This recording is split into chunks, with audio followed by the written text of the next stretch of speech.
What's up, everybody? You are back on the other side. Today's guest is one of my favorite people on planet Earth. He's a fast rising BKFC fighter with a heart of gold and fist of steel. He's returning to the other side for the second time and next month returns to the ring. Please welcome back Anthony the Devil's Advocate Yost. How are you doing, man? Doing good, man. How are you today? I'm great. I didn't mess up your nickname this time. You didn't. It's all right. That was my bad, actually. I think we talked about it last time, but I definitely tried a different last name or a different fight name. I got knocked the fuck out, and I was like, "Well, time to go back to the original." Better change that. How have you been, man? Good, man. Good. Been living life. Back to working blue collar work, so I'm back into that. Nice. Hanging out with all my boys over at hometown. Shout out everybody over there. You know, it's and so it's going good, man. Family's good, kids are good, wife's good. That's great. I love to hear that.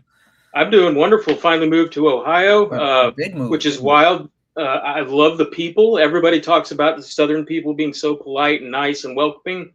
I have found that the people in Ohio are nicer than anybody I knew back in Arkansas. However, I will say the food here is trash. It's trash. You don't like the food? There's no grease in anything, no salt, no pepper, no hot sauce, nothing. It's like cafeteria food. That's bad, man. I mean, at least up north, we even had we would even season our meat on the grill. You know what I mean? There we go. In there. And you know, I'm a pit master. I live in a town of 50,000 people. There's not one open barbecue restaurant in this town. Yeah. I'm gonna have to fix that. Yeah, you're gonna have to. Hey, look at now. You got an end goal, man. There we go. The other side barbecue. You know. The underside. The underside of barbecue. There we go. That'd be good. You'll figure something out. Before we go any further, I got to say, for anybody watching, if you like this type of content, be sure you hit subscribe, notification bell, catch this interview and any in the future. Absolutely. And this guy does a lot of them. So he's going to keep you busy. Job security. you never throw a headphone in at work. This guy has your back. Absolutely. I appreciate that. Tony, you've gone through quite a few changes in the last several months. What led to those changes and how is it working out for you? Changes are going great. I recently, like I said, I was doing full-time fighting and coaching, and that just life happens, man. Everybody knows that, and it just did not quite work out the way we wanted, but I very appreciate everybody that was a part of that journey to allow me to experience that, because, man, when I was 15, 16, training in my mom's garage, you know, jumping gym to gym, that's something me and my homeboys used to just talk about, man. We used to be like, Anthony, we're going to do this. We're going to move. We're going to train full time. It was a very cool experience. And then I just think in my mind, I got a little too comfortable with life. And I mean, I had my broken hand after Chachi. So this whole last year, I've had a lot of time to just train. And I just felt like I was getting too comfortable. And me and my coach at the time, I think we saw my career going different paths, which is totally fine. I hope not for the best for him, but I went to a new gym. I've trained in many, many different types of martial arts in my whole life since I was 15. And this is my first time in a boxing gym. Okay. My coach's name is Kenny. He trained under Big Roy, Roy Jones' dad. So nice. These guys, yeah, dude, I'm in a room full of killers. Not that I wasn't in a room full of killers over at my last place with the few guys we did have. But we all train different things. We had my boy Tamir. He's a Muay Thai guy that goes over to Thailand. That translate a little bit with bare knuckle, but our training it was different. And the same thing with my boy Alex. He wanted to be an MMA fighter, and I'm gonna be honest, man, my my lower back just don't want to have them days anymore, you know. So I could help him out, but I just couldn't give him the rounds, or we couldn't give him the rounds. So, you know, we all just kind of had to split and go elsewhere. And I'm now in an amazing striking boxing gym. Pure boxing, so that's really cool. And then a new management also. I think the best thing for me to put it to people is friendships in business just can bump heads sometimes, and I think that's just what ended up happening is I love the guy. I just think we let things mix a little more than we should have, and I just wanted to go a different route, so I got a new manager over with New Breed Performance with Justin Martinez and Brandon Gold. Man, them guys have done me well so far, treat me great. Shout out to them for giving me an opportunity. And so, yeah, it's some things in my whole life, everything for this fight camp, from training, management, coaching, life, everything's changed for this one. Are you still driving the Tesla? I am not driving the Tesla no more. No, I gave that one back to my boy Andy. Lucky, hey, I know you're gonna watch this, dude, you lucky bastard. It was his anyway, but it was dude, that thing was so cool. My goal is by the end of the year to because I'm making great money again now over at Blue Collar. My goal by the end of the year is to get myself in one of them things again. Nice. Yeah. Did you experience any hate from anyone driving? I mean, we've all seen videos of people getting rocks thrown at them and everything. No, man, no. Everybody, we would get stopped, and like even when I did, like we'd ride it along with my family and go in gym, people would come up and ask us to look at it. I let so many people sit inside that thing, and kids get inside and mess with the screen, just strangers, because it's one of the coolest things in the world, man. And I know people hate it, and I get the hate. Take away the politics, take away fucking Elon Musk and this billionaire genius. This dude is a child with money, and he did a fantastic job. Yep. This said Ford on the front, nobody'd care. Yeah, I know. Sponsor me, maybe, Elon. You know what I'm saying? Shout out Elon. It is. It's the safest vehicle I've ever driven. It's the fastest thing I've ever driven. Cameras 360. The self-drive, I can't really trust the self-drive. I do, but it is. I'm telling you, man. If anybody gets an opportunity, I would get rid of my V8 Nissan Titan truck with fucking peanut butter cup leather interior for just a Cybertruck, bro. Those are nice. I like them. My family loved it too because it has a flat screen in the front. A little screen in the back. You can hook up controllers. Like when I picked up my daughter, I could hit a whoopee cushion sound and make it fart. Of course you did. Yeah, I did. Yeah, it was cool. Like Elon Musk is literally just a man-child with money, and he did a great job with that one. Whoever did a job with that one, I like the Tesla truck. Awesome. How would you describe the version of yourself personally and as a fighter today compared to a year ago? I think it's hard to describe me. I'm still the same person. I'm still the same. I'm working harder than I was, which is harder to say because with Chachi, I quit my job, started my own business, and went all in. And that's what I've been doing ever since. But with going back into blue collar and then like just the training in general is like before. Like right now, it's old school. Like it's bag work, floor work, road work, and sparring. Like it is just I'm gritty. Like we are getting gritty for this one, and I'm feeling like I did back in my early MMA days, just getting more gritty with it. You had, correct me if I'm wrong, 16 MMA fights? No, 20. Hold on, let me count because I've had. This will be my altogether. I've had 32 combat sports fights. 3 of them were kickboxing, and 3 of them were bare knuckle. So, 25, 26 MMA fights.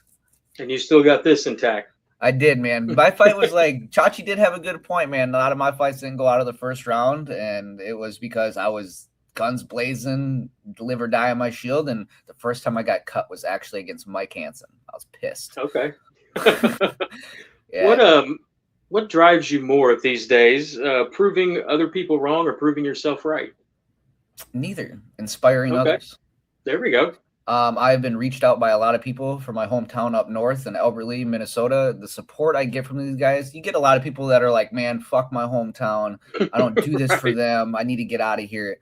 I do this all for them. That's great.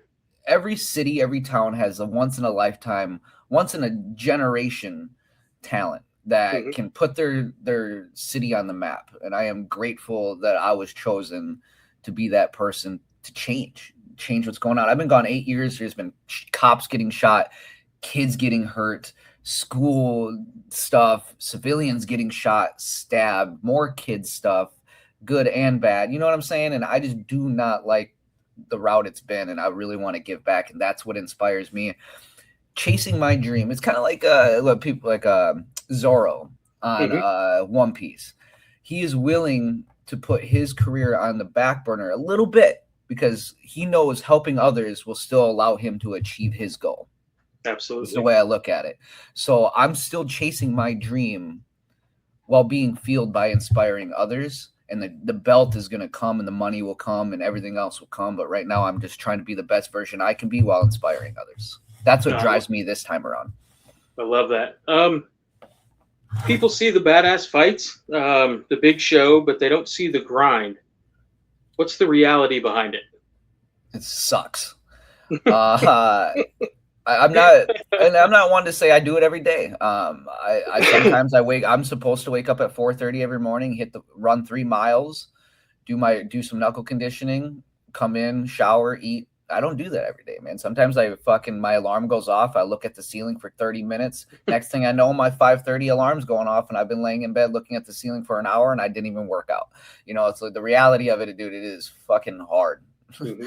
It sucks, especially now that I'm back into a real life blue collar job. I mean, I leave the house. I wake up at 4:30, do my run, cook breakfast, go to work for 8 to 12 hours, and then I hit the gym 7 to 9 every night, and I'm home. So right now I'm getting back to the reality of sacrificing time with my family too. So it sucks. And that's another thing that's going to fuel me for these is like, it's just, everything's just more gritty this time around. This whole camp is it's fuck everybody. We're here to do business. Do you feel like that time away from your family, you're going to take out all that anger on your opponent? Yes, but no, because my family, we've been around this. I've been doing it, of course, since I was 15, and I've been with my wife for 15 years. My kids, 12 and under, so they've been around it their whole life. So it's definitely something that my family is used to. So I don't really look at it that way, because even though I'm away from my kids, I'm still being a father to a point, as they get to see me succeed or fail, but they get to see me try my hardest and work hard along the way, whether it's next to them or not. So I don't let that part, being away from my family, affect me as much as everybody else, because I believe in the morals and the beliefs I've taught my kids, that it's okay. They understand that this is my dream, and everybody has their own dreams and their own lives, and sacrifices are meant to be made. Absolutely. Do you ever question if it's all worth it? I have during my first 2 losses, and then the one with Chachi, and then I broke my hand, and I started thinking about it some more. And most people talk about spiritual awakenings. They talk to God, they see Jesus, whatever religion they have. And I looked at it like this: is I'm a pagan. I've been a little bit more open about it, because again, my last coach was very against it, and he talked bad on it. Even with one of my other teammates, he bashed it all the time, thinking that it's racist. And it's like, listen, man, I'm brown. But and again, no hate there. It's just different beliefs, different outlooks on life. So it's just, things happen that way. And I drew a tear symbol on my left hand before that fight in the locker room underneath my wrap. He is known as the one-handed warrior that sacrifices hand to the wolf. I can't pronounce the names. I'm only a few years into this. I'm learning as I go. I believe it's Loki's son. Okay. And he sacrifices one hand. So I looked at it as that fight. I broke my hand in the first round, and I was still able to overcome that adversity. So to me, I gave my sacrifice to them. So that was like a spiritual thing for me that kind of helped me out. So that helps me push through all this too. Okay. If that goes with what we're talking about there, I kind of zoned out a little bit. But I totally get that. And I was going to ask you, the last time you were on the show, we talked beforehand a little bit about the pagan thing, Odin, but I don't think we really got into it in the interview. For people who don't necessarily know what that is or understand it, can you share a little bit? Yeah, the thing is I don't judge nobody. I cannot tell you. We all have different worlds in our mind. Each of us are the main character in our story. So take what I say as, whatever. I can't tell you if your God ain't my God, just in a different form. So that's the way I look. That's the way I look at religion in the first place. So I believe in the old gods, Greek, Norse, it don't matter. Buddhist, I believe that there is multiple gods, and I chose to follow Odin and his beliefs. And it was just something I just kind of fell into my lap, man. I was really fat. I was out of shape. This is before I got into fighting. So about 4 or 5 years ago, and I was just crying, man, just wondering where life was going to take me. What am I going to do? What can I do?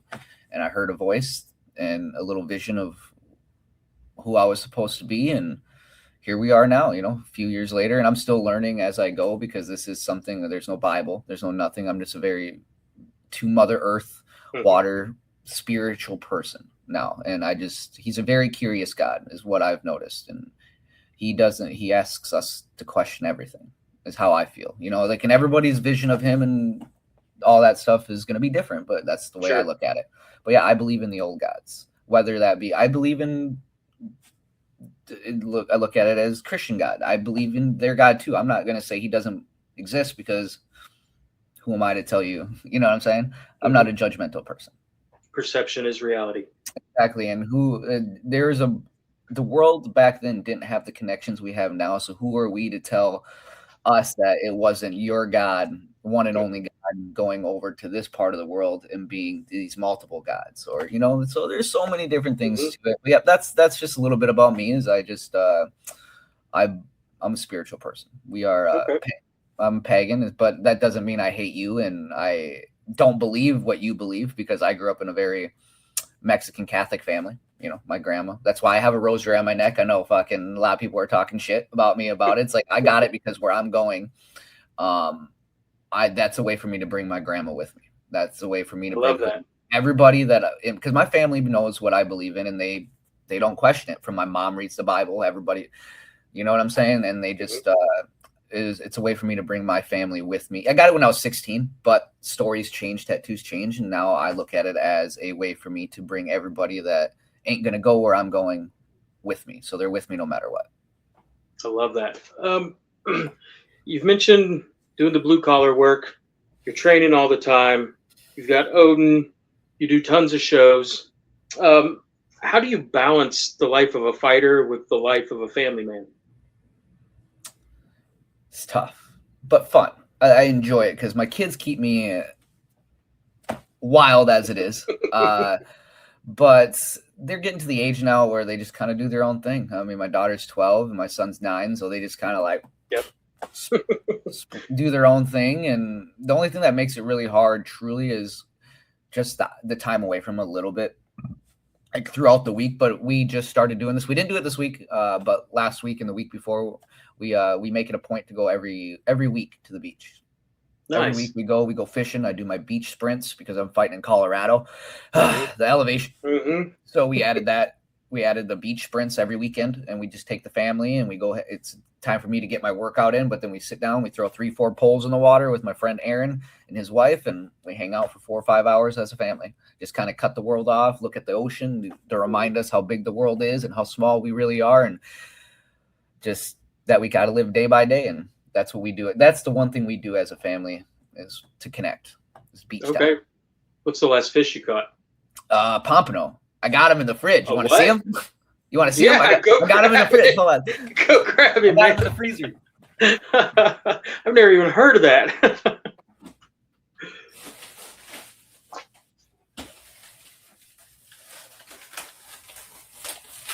He's a little frozen. He's been in there. I was going to say, is he all crusty?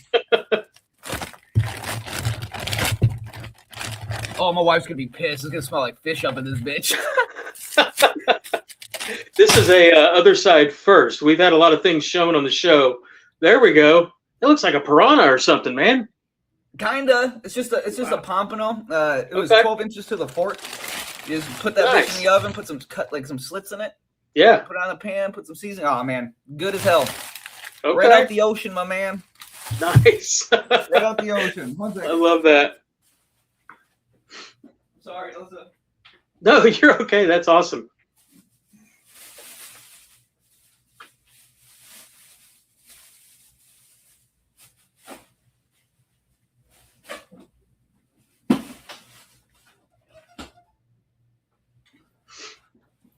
All right, we're back. There you go, man. A pompano right out the ocean. Pompano. I'm gonna have to check that out. They're super good, man. Okay. Where exactly did you catch that? What beach were you at? If I'm ever there, I'm gonna try. Johnson Beach. It's honestly all the same beach, but we either fish in Fort Pickens or we fish in Johnson. Okay. What do you use to catch fish like that? What's the bait? Shrimp, fish bites, sand fleas. And but with that one, we caught with just a shrimp. Okay. And then sometimes we just catch fish with other fish. We'll throw out the 12-foot pole, not the 10-foot poles, and then we'll throw out like a half a little whiting, try to catch shark or stingray or whatever we can. Have you landed a shark? I have. I've caught one about this big. Okay. And then I fought a 4-footer, 5-footer roughly for about 10-15 minutes, and then it snapped, and then I lost it. Dude, I that would be so much fun until I had to get it up on shore. Oh, That's got to dude, be scary. it is because I've been with Aaron.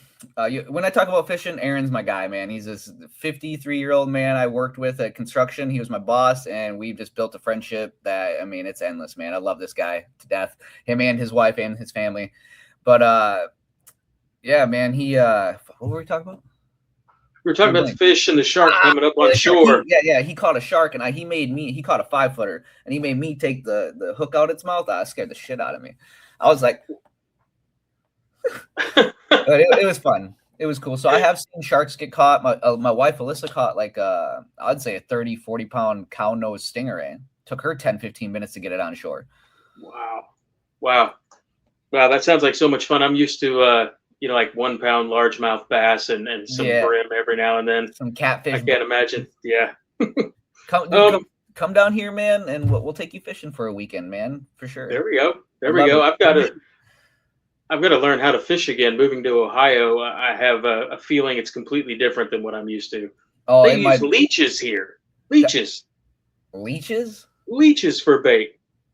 That's a little weird, man. But I guess it would work. They're like rubber. They don't come off the hook, and they live in water anyway. They just do this the whole time. That's all. We used to use corn. Yeah. Put like corn, like 3-4 pieces of corn on the hook. And did that stuff for like catfish and bullheads back. But I had to learn everything here. I had to learn how to fish new here. So because what we'll do is I'll bring, like, on a good day, I'll bring 4 to 5 poles, and then he'll bring probably 5 to 7 poles, and we'll take up 50 yards of a beach. Because here it's against the law to mess with a fisherman, because we're just here to get our food. Like we are, like, we come before swimmers off the beach. Okay. So we'll set up 50 yards, all 10-foot poles, a couple 12-foot poles. So, and we'll leave a spot in the middle so our kids and everybody has a room to play, not next to nobody else. Okay. It's all covered by poles. And we'll sit out there for 8 to 12 hours, man, from 6 in the morning till 6 at night, full days sometimes, just fishing. When you have that many poles, is that fishing or is that harvesting? Both. Okay. I was going to say, that sounds like harvesting. Sometimes we don't get shit, and none of the poles are biting, and then but then sometimes we put the poles out and they're biting right away, that we have to go from them to like 3 poles each. There'll be days where fish are just biting 3 poles at the same time, because the school's coming through, and you have to, like, 3 different people have to get the poles, and I love it. That's fun. All right. Back to fighting real quick. In what way has your fighting style changed in the new gym? Are you gonna look different in the ring than the last time? I think no, but yes. My new coach, Kenny, he understands that I've been fighting for a long time. That I understand the ins and outs of fighting. I can fight. I'm a fighter. But now he's breaking it down and giving me more the fundamentals, like how to throw that punch, how to move my feet this way, and with endurance. Like, this is just, he's breaking it down into the science of boxing. And I think this time around, you guys are going to see the same Anthony, but more aggressive and more confidence and cleaner. Okay. I love that. More stylistically, just more free is the best word to put it. I'm going to be more free out there, because this guy just allows me to be me. And not saying my last coach didn't do that, but it's just, like I said, he's trained with Big Roy. He's been around high level strikers his whole life. He just sees it different than most. And I'm very excited to showcase all that. Okay. All righty. Speaking of fighting, next month, April 17th in Denver, Colorado, you will be back under the lights in the BKFC taking on Angelo Trujillo. How did this fight come about, and what excites you about it?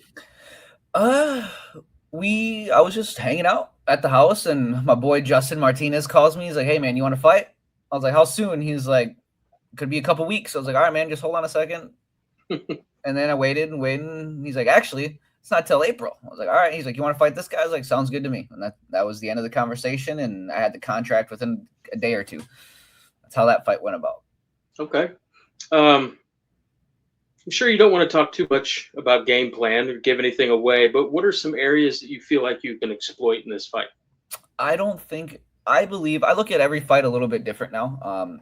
I started doing this with Chachi and it worked, and I'm going to continue to look at life this way. Is I believe Angelo can beat me 1 out of 10 times. I beat this guy 9 out of 10 times. It is my job to go in there and prevent that one time. Mm-hmm. So I'm not going to say there's not a chance he can't beat me. He can. There's some things that he does that, can catch anybody. But Sure. I think he's too wild, too little.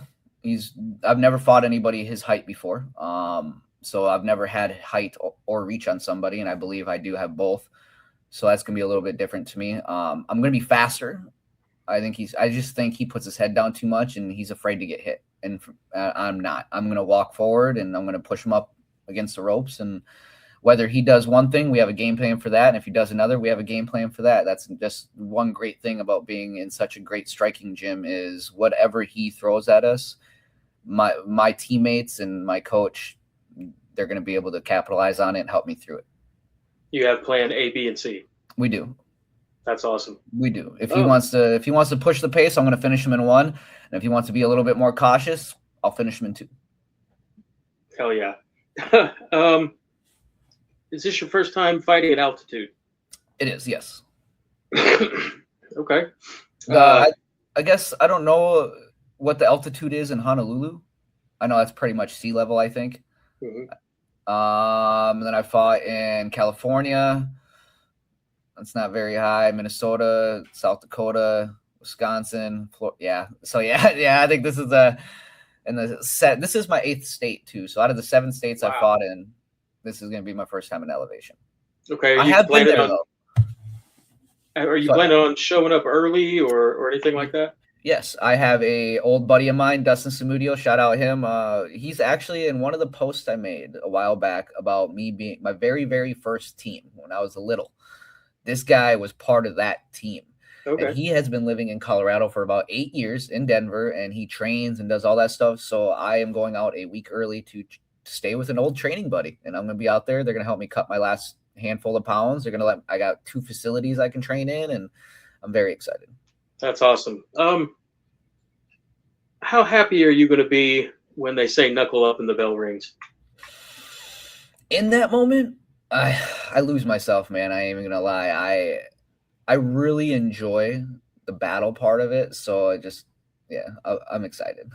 Okay. I'm happy. How do you see this fight playing out? In a perfect world, how does it go? In a perfect world, he says knuckle up, give him a little salt, give him a little pepper, and he hits the mat. He looks at me and says no mas. Hell yeah. And that by the way, them were some combos. So yeah. My coach has some cool code names, man. That's another thing too, is the way he runs his classes is like he's up at the class on the boxing ring while we're all doing it, yelling over music. So like during classes, it's like I'm already getting used to his voice, and that's it's the little details with Kenny that I absolutely love. So I'm super excited about it. Is the family going to be ringside for this one? Not this one. Kenny and Alyssa will be in my corner. My wife will be there because, again, in between the transfers of gyms and managements, she was the one that was holding pads for me for, the month or so and training me. And, of course, in the last couple of years, even at the last gym, you can ask my teammates. She was my pad holder. She was my coach. And that was another thing we just didn't agree on is they didn't want her to be a part of it. Like, women don't go to war. It's like, I don't know about you, but this one does. I can't do nothing about that. Some were given pretty women that like to get their nails done. I was gifted with a shield mated, and I will never question that. Whether she goes into battle with me or not, she will always travel with me to that land. We set sail together, and I go into battle, and then she comes and takes care of me when I'm out. I love the way you put that. That's great. That's just the way it is, man. And I can't. I married a strong, independent woman, and I love her for it. That's awesome. So yes, her and Kenny will be in my corner. Okay. After you pick up this win, what does the next 12 months look like? According to me and my management team, we are looking at getting 2 to 3 more this year.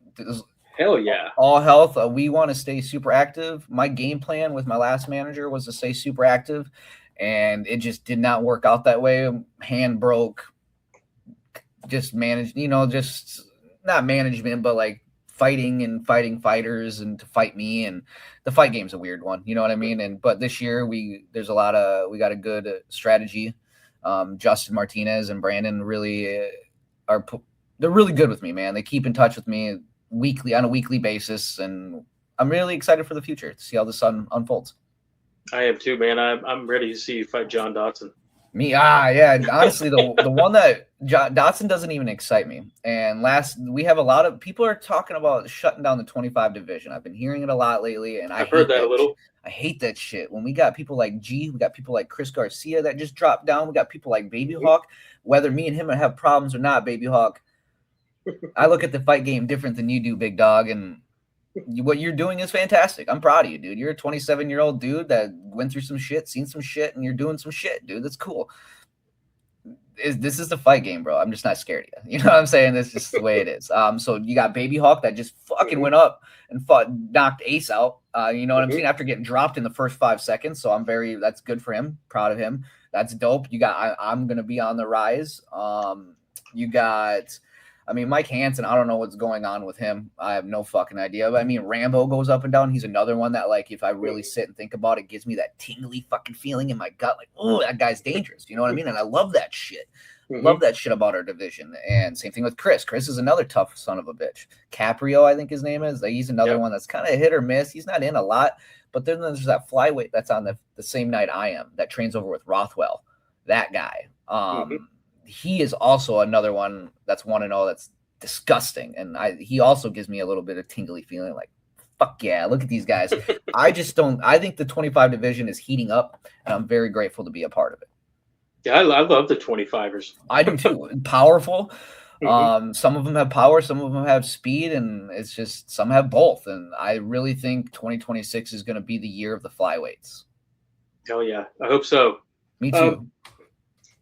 Anthony, this is a kind of an odd question, but I'm really interested to hear what your thoughts on it are. If this was the last time for you to speak to the world, what would you want them to know about you and what you stood for? That we all have times in life where we're not good people. It happens. It's part of being human. But it's what you do throughout your journey that in the end makes you who you are. So I just want to be remembered as the guy that, if this is the last time I was ever to say anything for you guys, just remember I gave it my best. And in the end, I was a lover, not a fighter. There we go. I'm a sissy at heart. Don't let the fighting fool you. Pretty boy at heart. I love that. Yeah, it is, man. I didn't choose fighting. Some people choose fighting. Fighting chose me, my man. It's just who I am, what I do. I didn't need to come out of retirement. My boy Brett and my boy Tamir say it the best. This is why I believe I love them boys to death. Is I do this because this is who I am. Without fighting, I know a lot of people, you get lost, and that's what I do. Is I got lost in them 4 years, and I realized I need to hurt people. I enjoy hurting people. Like, it sucks, but that's just who I am, man. There we go. But I'm a good person. I promise. Oh, I know you are. I hope your opponent doesn't think you are. Nah, I hope not. What is the best way for fans and friends to watch you on April 17th? I believe, according to, without getting into detail, my contract, I'm going to be on the prelims. So it'll be on YouTube. I'll be one of the first 3 fights, I would assume. Okay. So you can watch me on YouTube, and if not, you can watch, keep up on my Instagram, and then learn from there. Is it scheduled for 3 or 5? 3. Do you like that, or do you prefer 5? It don't bother me none. Doesn't matter. Fight's it's not going to either one. Nah. I look at it. My first one was a humbling experience. My second one was a learning experience. My third one, I got to show the world what kind of skills I was capable of. And this one, I get to show what kind of dog I have in me. I'm going to go in, I'm going to fucking put this dude out, and I'm going to go home. After this one, BKFC, like, I'm selling more tickets than BKFC thinks I'm going to. Like, I have people coming to this fight, whether it's 20 people or not. I have people coming to this fight from Minnesota. I have family in Colorado. So I'm just after this one, BKFC is going to see that I'm not a traveling B side. I'm a traveling A side, and I got fans all over the place. And unlike this is a shot at all them Miami fans because they like to sit there and like, I respect all of them and their skills. But when you sit there and you're like, I'm not going to fight my brother, dude, fuck all that, dude. I would choke slam the shit out of my brother to be number one. I did not come this far and sacrifice all this fucking time to not choke slam my fucking brother. I don't give a fuck who's in my way. I'm going to travel state to state. I'm going to continue to fuck these people up and not be held back because my brother's the champion. You know what I'm saying? I will never fight my brother. You know, I respect your skills, but you all are pussies. Fuck that, dude. Fuck that. So I would pay good money to see that choke slam. Yeah. Hell yeah, dude! I beat the shit out of my brother anyway. You know what I mean? Like it is. I have fought my friends for titles before. Did I win? No, but it don't mean nothing. That is the one thing that BKFC is going to use me more than they'll be able to use all them Miami boys because they can travel me to fucking Hawaii, Florida, East Coast, West Coast, wherever it is. Dubai, and even Italy. I got the BKFC Italy fan, like their pages message, like tell me, like, dude, we like you, dude, we want you here. I am building a fan base all over the place. Because I'm not going to be held back by fighting my friends. I could give I love my friends, but fuck my friends. You know what I'm saying? Like, this is my story. I love them to death. I want everybody to succeed, just not against me. I love that. Let's see here. My last question is presented by HKA USA, the crowned royalty in custom combat gear. Shout out Nick, by the way. We'll stop real quick. Shout out him, all right? Absolutely. Nick's a big reason why I'm in Ohio. I'm working with him a little bit, so definitely shout out Nick Sampson. Absolutely. For anyone who's fighting their own battles, going through their own darkest times, knowing what you've been through, what message can you share with them about coming out on the other side of those problems? It's who you are around is what I learned it came down to. Surround yourself with people that have the same drive and dedication you do. Otherwise, you will never reach your true potential. If you're around people that are just negative and beating you up, if you feel like there's a kink in your armor, you got to go. That's just the way it is. You're going to hurt feelings. People were put in your life at certain times for certain reasons. And they're also you get rid of them in your life for certain times and certain reasons. So trust yourself, trust that gut feeling. And if you feel like you're scared to do it, you should probably do it. Yeah, I love that. I don't have any more questions. Is there anyone else you'd like to shout out? Or I would like to ask you if you've tried the new Bucked Up Bare Knuckle Punch. I have not tried the new Bucked Up Bare Knuckle Punch, but maybe Bucked Up, we need to talk. I need to stop drinking energy drinks because I just passed another kidney stone like a month ago, dude. Yeah. So I need to stop. That's why I said when you messaged me, I have gone to zero sugar, guys. There we go. I'm a blue collar worker, man. I can't get away from these things, dude. I tried, but I have tried Bucked Up, and there's a few flavors. I mean, it's been a while, but let's shout them out too, of course. This new flavor is lemon cream, man. It's amazing. You like it? I'll go see if they got it at the gas station or something like that around me or Walmart, and I'll see what they got and I'll try it. Okay. I don't have any more questions for you, Anthony. Is there anything else you'd like to talk about or shout out anybody? No, man, I just really like to thank you for reaching out and, of course, the friendship we've built over the last couple of years. And I'd like to shout out BKFC for giving me the opportunity, Brandon Gold, Justin Martinez for reaching out to me because, man, I got a lot of no's. I had a lot of people, a lot of management companies tell me no. And it sucked, man. I was very close to being like, what the fuck am I supposed to do? I was in the contact with Nate, and Nate stopped talking to me too. So I was kind of so when Justin reached out, I'd like to shout them out. My wife for always being there, my kids, and then of course, man, Kenny over at Blackwater, and Pierre, man. I know I haven't said his name yet, but Pierre, he's a guy I trained with here, and he's a matchmaker down here. He runs shows sometimes, and he actually through the dark times that I was having between switching gyms, he reached out and he actually introduced me and Kenny. So shout out to him because I'm very grateful for everything and everything that's going on and the positivity that is happening is because Pierre opened the door to introduce me to Kenny. So I'm very grateful for that. And other than that, man, just all my sponsors and everybody else, stay tuned, man. I'm super excited to show off all my new skills. I cannot wait for April 17th. I will be in front of my big screen watching it. Thank you so much for your time today, Anthony. You really are one of my favorite people in the fight game, and I'm always happy to talk to you. Thank you, my man. I appreciate the talk, and I always look forward to we'll get together again afterwards after I beat this guy and come home. There we go. I'll get this uploaded to YouTube early evening. My analytics say that's a better time than right now. I'll send you a copy if you want to watch it and say, I don't like interviewing with that toothless redneck anymore. Let me know, and I'll take it down. Hey, man, I'm from the Midwest, man. There's plenty of toothless rednecks where I'm from. You know what I'm saying? I grew up around cornfields, gun in my hands, and pheasant hunting. So that sounds awesome. It is fun, man. I don't eat raw eggs, though, man. That shit's weird. I saw that, dude. I don't be doing that. let me explain to you why I did that. All right, let's hear it. One of my favorite interviewers ever, and has been for years, and I may get some flack from people because he's really goofy, is the Schmo. I love the Schmo. He's a wild character.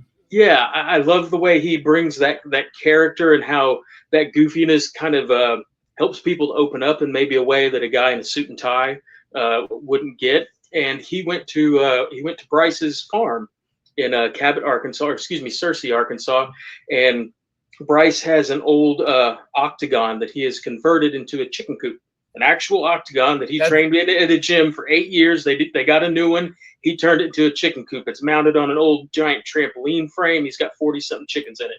He invited the Schmo up into the coop and said, hey, would you like to try some fresh eggs? And the Schmo, of course, like anyone else, assumes they're going to take some in and cook them.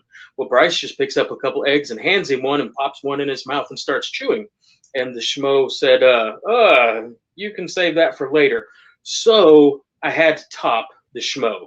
So I asked Bryce before the interview if I could eat an egg with him. I tried twice before we started recording, couldn't get either one down. Luckily, I guess once I was on camera, it happened. It really wasn't that bad. It has no flavor. The shell was really crunchy. It gets stuck in your teeth a little bit, but I had to outdo the Schmo. That was all about. Hey, a win's a win, man. A win's a win. That's how I took it. And you won that battle because I'm going to take a step back on that one, my man. I'll probably never do it again. Yeah, that's a cool dude. Seriously, bro, I'm proud of you for the thing. You're interviewing some pretty cool people, man. You're really getting yourself out there. So congrats on that, man. That's cool as hell. Whether it has to do with eggs or not, man, that's still really cool. Well, maybe next time we'll eat some bait together. Yeah, we can do that, man. Throw a minnow back. Hey, or you can just come visit, man, and we'll do a live one together. There we go. That would be awesome. From the beach. Yeah, we can do something. There we go. We'll get them little lapel mics, dude, and we'll be a super professional. Little GoPros, man. We'll just make a YouTube video together. That's awesome. Anthony, have a great rest of your day, man. I'll talk to you soon. All right. Talk to you later, my man. Enjoy your day. You too. Bye-bye. Bye.